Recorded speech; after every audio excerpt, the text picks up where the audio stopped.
I was caught in the center of an earthquake, a tsunami, and a volcano explosion in Mindo.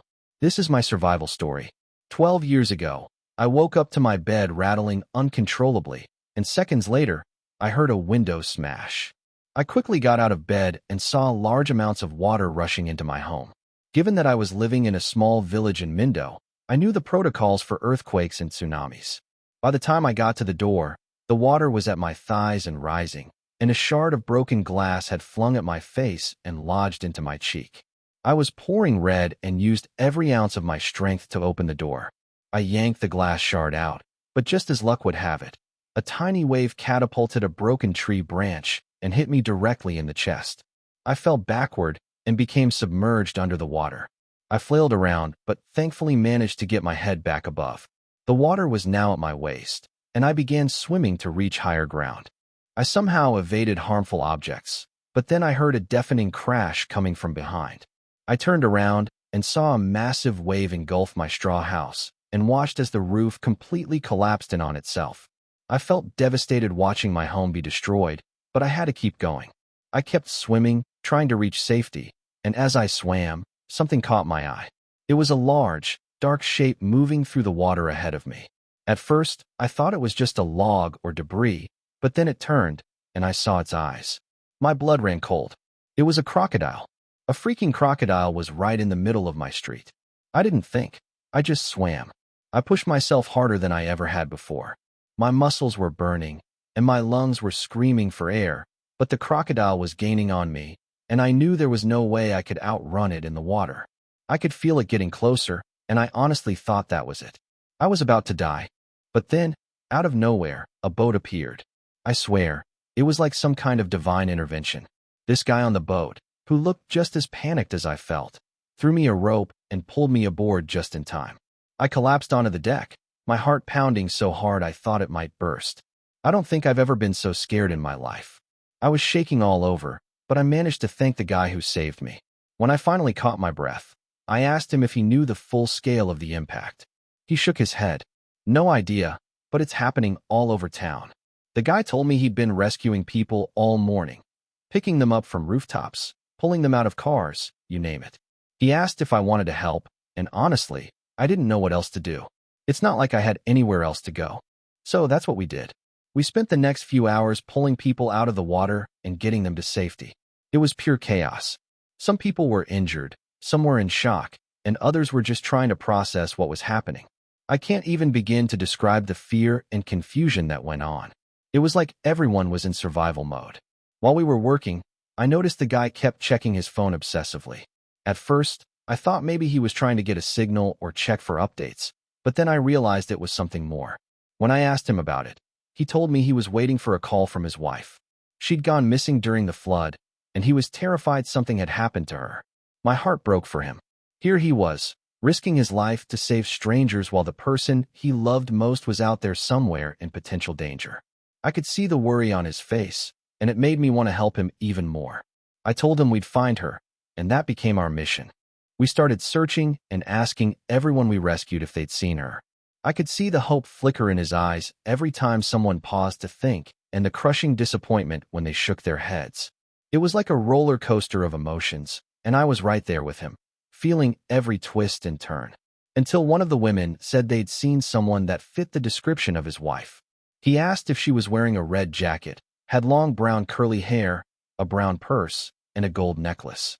The woman we rescued paused and tried to recall every detail. She then said they'd found her. The guy's face brightened, and without wasting a second, he turned the boat and headed toward the direction this woman gave us. We hurried through the debris, and eventually, there was indeed a woman who fit the description perfectly. Red jacket, brown curly hair, gold necklace, and a small bag. He rushed forward, calling out her name, but as she turned around to face us, his smile fell. The woman looked confused, and then I realized what had happened. She wasn't his wife. She had all the details, but her face was different. The guy's hope shattered in that instant. He apologized to the woman, who seemed just as shaken, and then turned back to me and carried on saving others in hopes of finding his wife. Finally, after what felt like an eternity, we found a group of people huddled on top of a building. Among them was his wife. She was injured but alive. Her left leg had a deep wound, and she looked like she could barely stand. I don't think I'll ever forget the look on his face when he saw her. It was like every ounce of fear and worry melted away. He ran to her, and they held each other like they'd never let go. We loaded everyone onto the boat and headed to a shelter on higher ground. By this point, I was beyond exhausted. My body felt like it had been put through the ringer, and my mind was in shambles. But even though I was tired, I couldn't stop until I knew my own family was safe. The whole time, I'd been pushing thoughts of them to the back of my mind and tried to focus on the task at hand. But now, with the immediate danger behind me, the fear hit me in full force. What if they hadn't made it? The thought was too much to bear. When we got to the shelter, I practically sprinted inside, searching for them. I must have checked every room a dozen times. I felt my heart sinking lower with each empty room I entered. And then, just when I was about to lose hope, I saw them. My husband and my kids were all there, safe and sound, huddled together in a corner of the room. I ran to them, and we collapsed into each other's arms. I don't think I'd ever felt such overwhelming relief in my life. I held them so tight, afraid that if I let go, they might disappear. We stayed like that for a long time. But just when I thought the worst was over, the ground beneath us shook. There was this deep rumbling sound, followed by a deafening explosion. Everyone in the shelter froze. We ran outside to see what had happened, and my heart sank all over again. In the distance, we could see a massive fire spreading through the village. Flames were shooting into the sky, and thick, black smoke was billowing out, covering up the sun. The explosion had come from somewhere close, and it was spreading fast. I knew we couldn't just stand there and watch as the fire consumed everything. The man who had saved me earlier grabbed my arm and said, "We have to help. There are still people out there." And he was right. Even though every fiber of my being wanted to stay with my family, keep them safe, and never let them out of my sight again, I knew we couldn't just sit by while others were in danger. So, we grabbed whatever supplies we could from the shelter, blankets, first aid kits, and anything that might be useful, and headed back out into the chaos. Luckily for us, the tsunami had stopped hitting us, but there was still water everywhere, and the streets were a war zone. The fire was now our main concern, and it spread quickly. The heat was so intense that it felt like my skin was burning, but we pushed on. We were determined to help as many people as we could. We worked tirelessly, pulling people from burning buildings, carrying them to safety, and doing whatever we could to keep the fire from spreading. It was exhausting, both physically and mentally.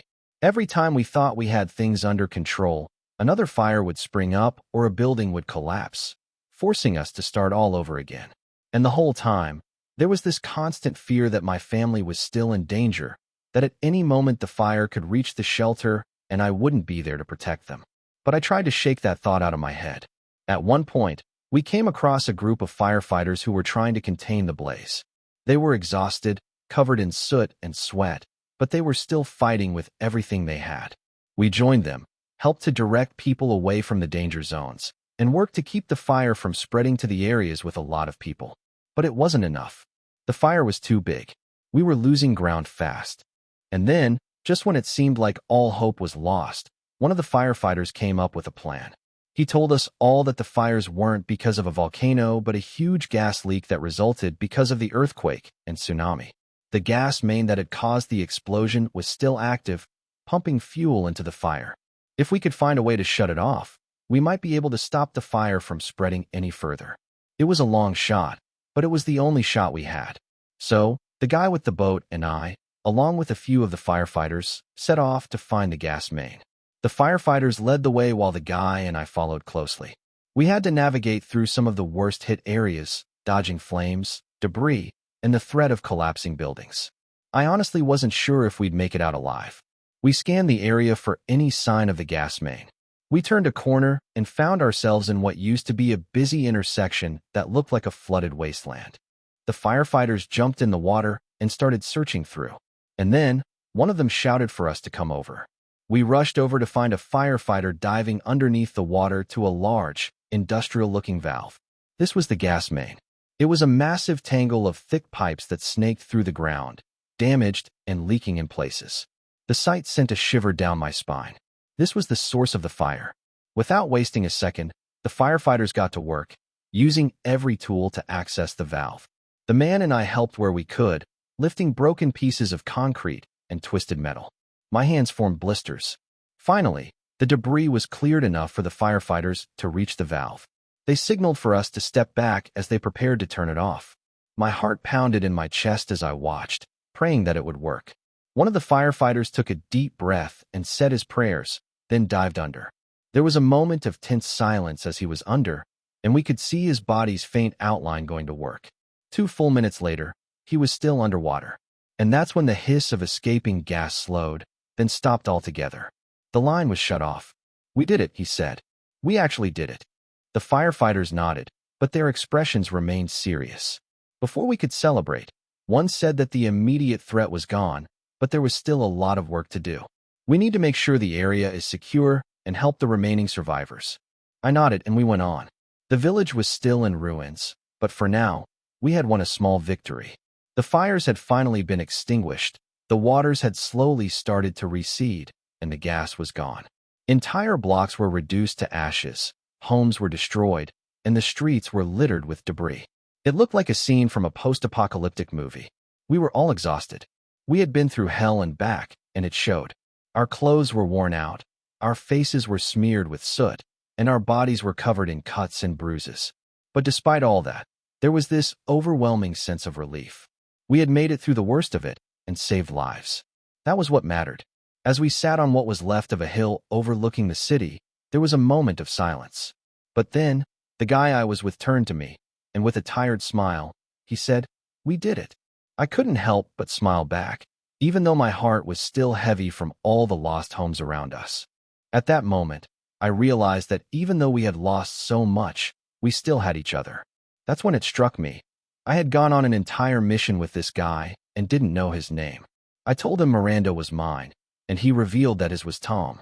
In the days that followed, the village began to pick up the pieces. The damage was extensive, and it was clear that it would take years to fully rebuild. But the community came together in a way I had never seen before.